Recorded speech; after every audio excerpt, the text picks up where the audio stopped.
저는 러시아의 남쪽 서쪽 맨 끝 크림반도로 지금 가려고 합니다. 저는 QR코드가 있거든요. 그래서 다른 지역에 가면 좀 자유롭게 있을 수 있어가지고 네, 그냥 자유를 찾아 떠나갑니다. 크림반도는 많이 들어보셨겠지만 정치적으로 민감한 지역이잖아요. 그래가지고 카드가 안 되는 경우가 많대요. 이게 코로나 전 얘기여가지고 지금도 그런지는 모르겠는데 일단은 불안해가지고 현금을 좀 뽑아가지고 가려고 합니다. 이번에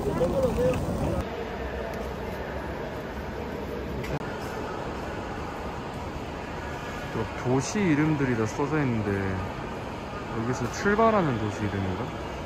부다페스트, 바르샤바, 비엔나, 베를린 다 가네. 아 부럽다. 국제열차.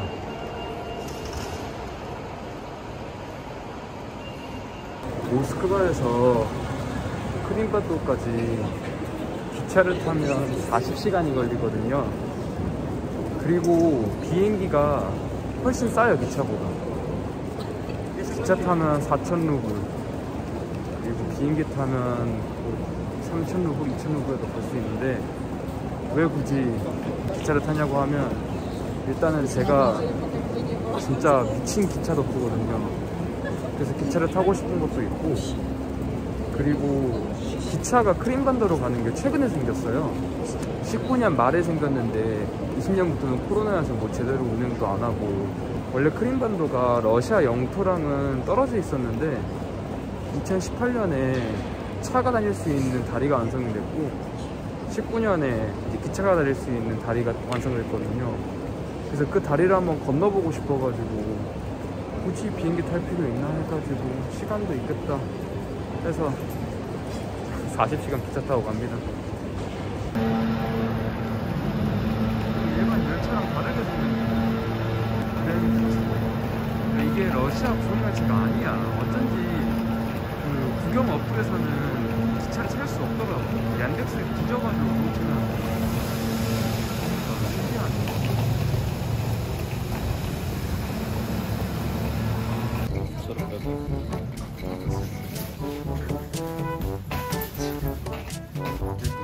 일반 시베리아는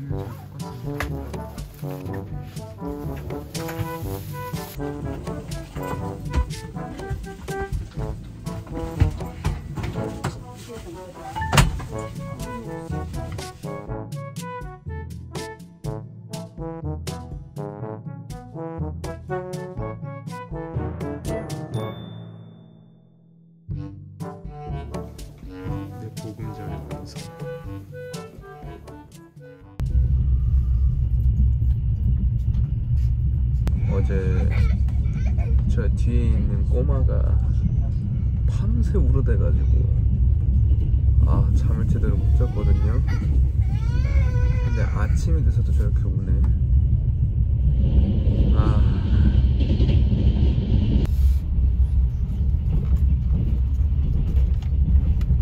원래 컵라면 진짜 안 좋아하거든요. 몸에 해로워가지고. 기차에서는 거의 맨날 컵라면만 먹는 것 같아.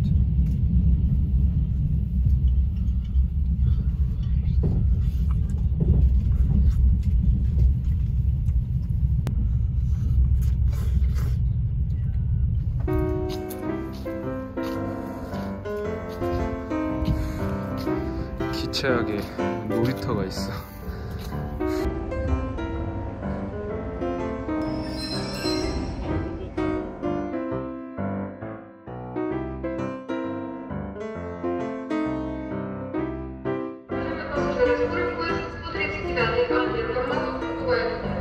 진짜 이렇게라도 정말 10분 정도 쉴 때라도 나와서 산책하지 않으면 미칩니다, 사람.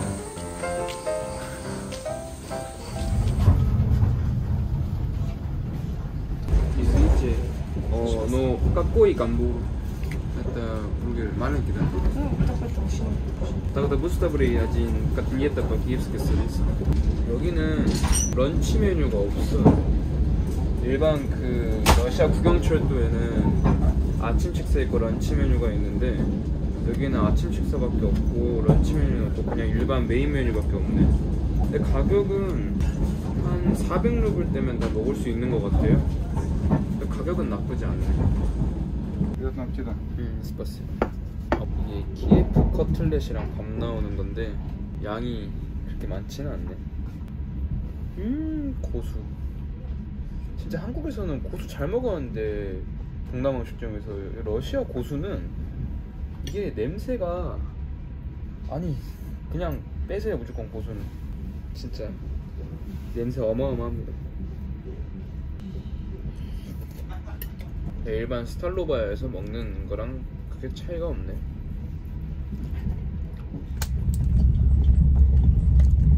제가 그때 과자를 좀 많이 사왔어요.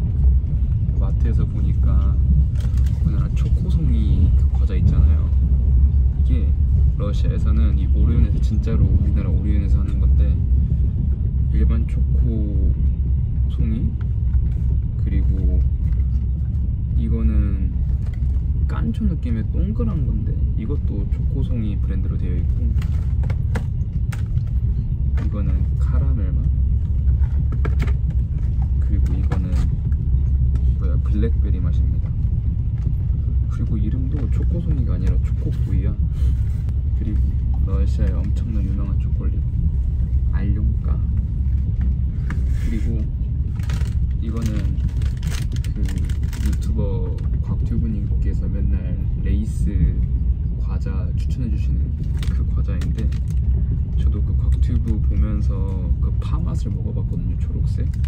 근데 개인적으로 저는 이 파맛보다는 분홍색의 크레프 맛이 훨씬 더 제 개인적에 맞아가지고 이렇게 사왔습니다. 제가 좋아하는 이 웨하스 느낌의 과자.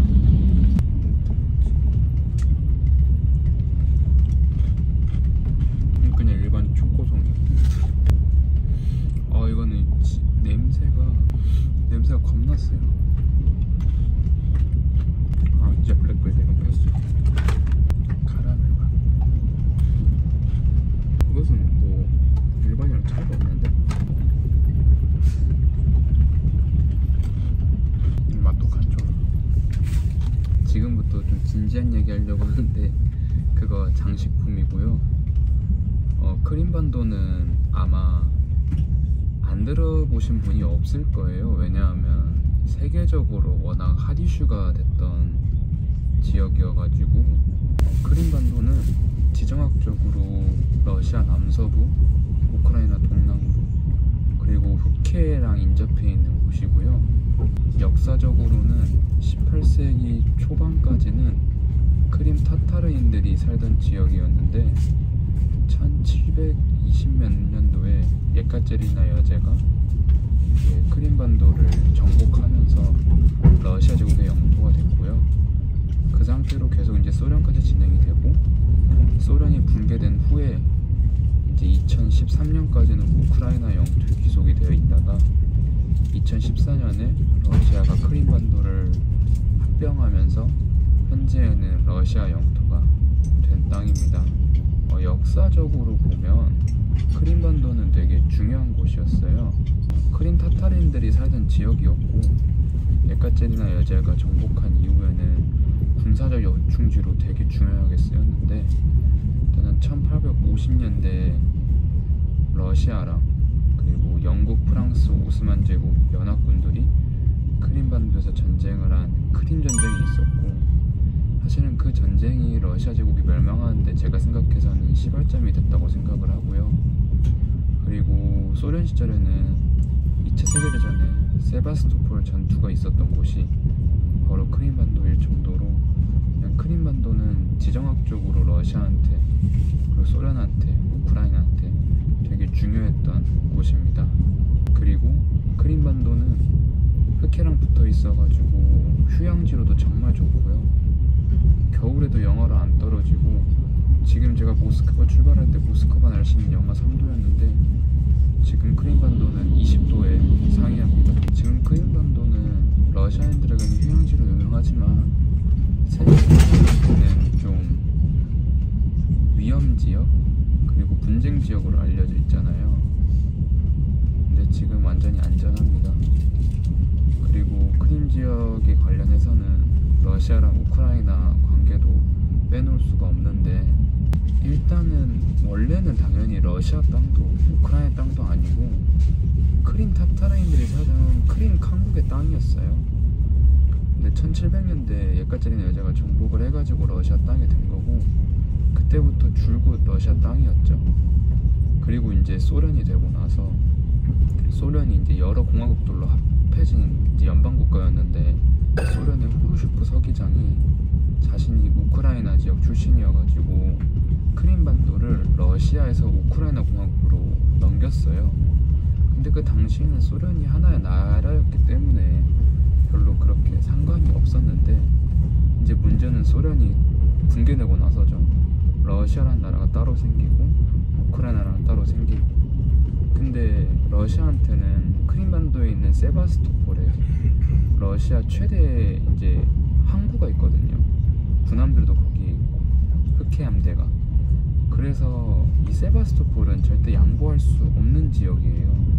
그래서 이걸 어떻게 할까 고민하다가 1990년대에는 그래도 러시아랑 우크라이나랑 사이가 나쁘지 않아가지고 러시아가 크림반도의 세바스토폴을 이제 영구 임대하는 조건에 러시아 우크라이나 우호조약을 맺어요. 그래서 딱히 그런 크림반도를 둘러싸고 있는 갈등이 발생하지 않았는데, 2000년대 들어가지고 이제 서방의 군사동맹인 나토가 점차 동진을 해요. 그러다 보니까 러시아는 불안해요. 왜냐하면 어쨌거나 나토가 러시아 입장에서는 적이기 때문에. 그런데 계속 나토가 동진을 하고, 원래 소련 땅이었던 발트 삼국도 EU 안에 들어가고 나토 회원국이 되고, 이제 이걸 보면서 우크라이나도 친서방으로 가려는 느낌이 있었거든요. 그때부터 러시아랑 우크라이나랑 사이가 안 좋아져요. 그리고 그게 확 터졌던 거는 2013년에 우크라이나에 있었던 유로마이단 사태라는 건데, 이제 그 당시 우크라이나 대통령은 친러시아 정책을 펼치던 사람이었는데, 우크라이나 수도인 키예프에 있는 사람들은 친서방 정책을 선호했죠. 그래서 사람들이 시위를 해가지고 그 정권을 정복시켜버리고 친서방으로 가려고 해요. 그런데 그 친서방 약간 괴뢰 정부는 아닌데 어쨌거나 임시정부가 들어간 후에 그 친서방 임시정부가 이 러시아를 모국어로 쓰는 지역에 사람들이 러시아어를 쓸 수 없도록 하는 언어법을 제정해버려요. 그래가지고 원래 러시아인들이 많이 살던 크림 지역이랑 우크라이나 동부 지역에서 엄청난 반발이 일어났거든요.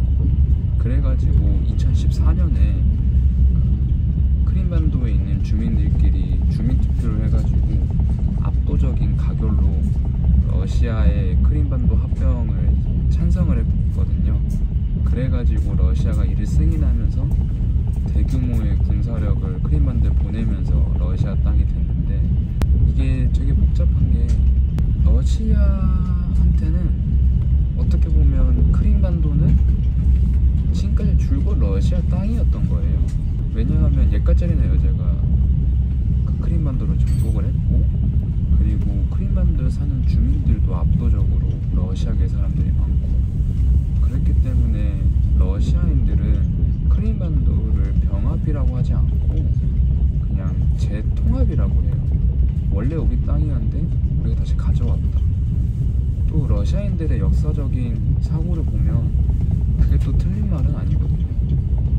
근데 우크라이나 사람들한테는 이게 또 말이 안 되는 거예요. 왜냐하면 그래 뭐 러시아 제국이 크림반도를 가지고 온 것도 있지만, 어쨌거나 소련이 붕괴되고 나서 근대국가의 기존 하에 크림반도는 우크라이나의 귀속이 됐는데, 그거를 러시아가 군사적으로 거의 뺏어간 거라고 생각할 수밖에 없는 거고, 그리고 주민투표로 인하여 합법적으로 이제 러시아에 귀속됐다고 러시아 정부는 얘기하는데, 솔직히 얘기해서 크림반도 주민들끼리 한 주민투표가 어떻게 우크라이나 정부랑 동일시될 수가 있겠어요. 우크라이나 전국민 투표도 한 것도 아닌데. 그렇기 때문에 우크라이나 입장에서는 또 당연히 자기네 땅이라고 얘기할 수밖에 없는 거고, 그래가지고 복잡한 것 같아요. 우리나라에서는 워낙 그 서구적 관점이다 보니까 이제 러시아가 불법적으로 크림반도를 병합을 했고 이제 유엔 제재를 가했다 이렇게 많이 평가를 하고 있는데 저는 잘 모르겠어요. 이 부분에 있어서는 러시아 편도 우크라이나 편도 들기가 좀 힘들어가지고 이 참 국제정치라는 게 복잡하구나 이런 생각밖에 안 듭니다. 그리고 우리나라 정부 같은 경우에 국제적으로 러시아의 크림반도 합병을 인정하지 않기 때문에 크림반도를 분쟁 지역으로 간주하고 여행 철수 권고 지역으로 내렸어요. 그런데 크림반도 지금 안전합니다. 맨날 러시아 사람들 휴양 가고 여행에는 문제가 없는데 주의해야 할 점은 우크라이나 정부에서 러시아를 통해 크림반도를 방문한 기록이 적발이 될 경우에 3년간 우크라이나 입국을 금지시켜요. 근데 어떻게 걸릴 수 있는지 모르겠어. 뭐 여권 찍는 것도 아니고 조용히 갔다 오면 아무도 모를 거라고 생각을 합니다. 크림반도는 역사적인 이유 빼고도 자연경관이 정말 아름다워가지고 마음 같았으면 10일 정도 크림반도 있으면서 역사, 자연경관 둘 다 경험해보고 싶은데 제가 며칠 뒤에 모스크바에 일이 있어가지고 크림반도에 4일밖에 못 있어요. 그래서 자연환경은 정말 제가 가보고 싶은데 한두 개만 가고 주로 역사 유적지 따라서 이동할 계획입니다. 그래서 첫 번째로는 관광지는 아니지만 제가 이 기차를 탄 목적 러시아 이제 육지와 크림반도를 연결하는 다리를 건너는 게 제 첫 번째 이제 여행지고요. 기차 안에서 두 번째로는 예카테리나 여자가 크림반도를 점령하기 전에 크림 타타르인들이 살던 크림 칸국의 수도인 바흐치사라이라는 곳을 가서 크림 타타르인들의 문화를 느껴볼 계획이고요. 그 다음에는 러시아 또 소련 전쟁 역사의 핵심이라고 할 수 있는 세바스토폴에 가서 이제 해군의 역사, 제가 해군이지 않습니까? 그래서 그런 거를 좀 겪어보려 하고요. 그 다음으로는 얄타라는 지역으로 이동해서 얄타 회담에 발생했던 장소 이제 그 지역을 둘러보고 이제 다시 심페로폴로 넘어와서 기차를 타고 모스크바로 돌아갈 계획입니다.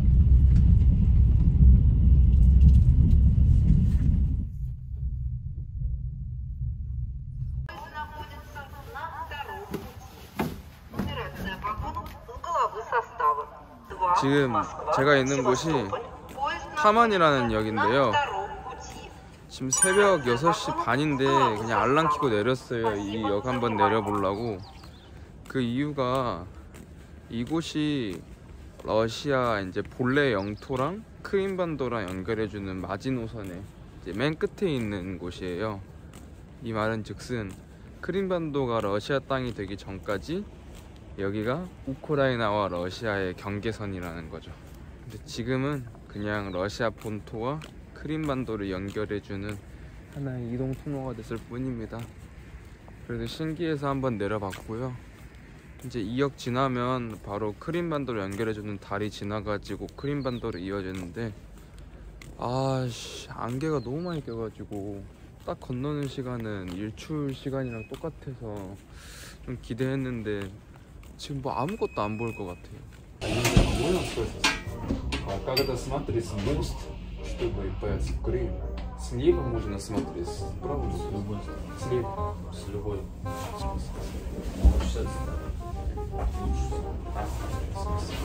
아 진짜 안개 하나도 이거 보려고 기차 타고 왔는데